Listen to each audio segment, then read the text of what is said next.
It's 6 by 4 inches. It has 100 billion cells in it, the brain does. 3 full soda cans of blood flow through the brain every minute. And if that flow of blood stops, in 10 seconds you pass out. In 4 to 6 minutes, your brain cells start to die. In a few minutes afterwards, you'll begin to die. In a single day, the brain generates more impulses, more electrical impulses than all the telephones in the world. And the average brain, they say, kicks out 70,000 thoughts each day. And if you're a guy, 68,000 of them are about sex. You didn't know? No, I'm teasing.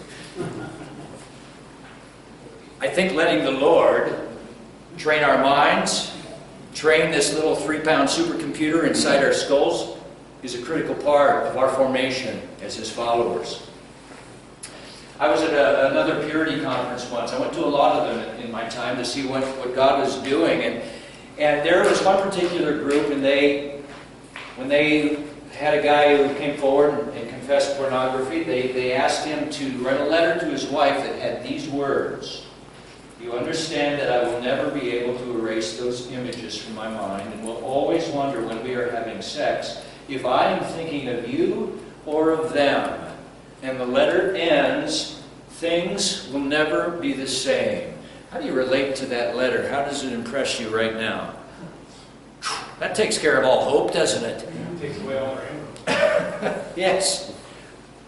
Besides the fact that it's simply wrong.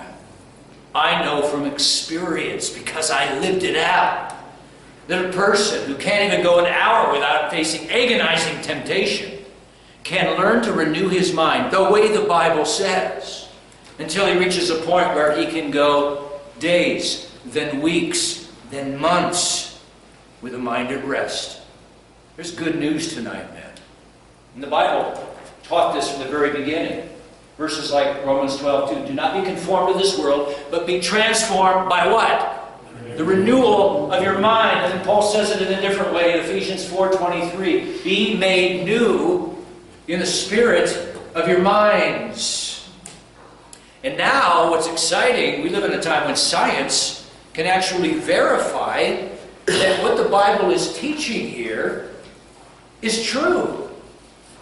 It used to be believed that the brain was basically hardwired. It was pretty much fixed at birth, didn't change it that much. But now we know that all that thinking is wrong, that the brain is changing all the time in response to outward stimuli, to things that we do or say or think. It was discovered a few years ago that the brains of homosexuals were different than the brains of heterosexuals. And advocates for gay marriage all piped in, of course, and said, see, we are born that way.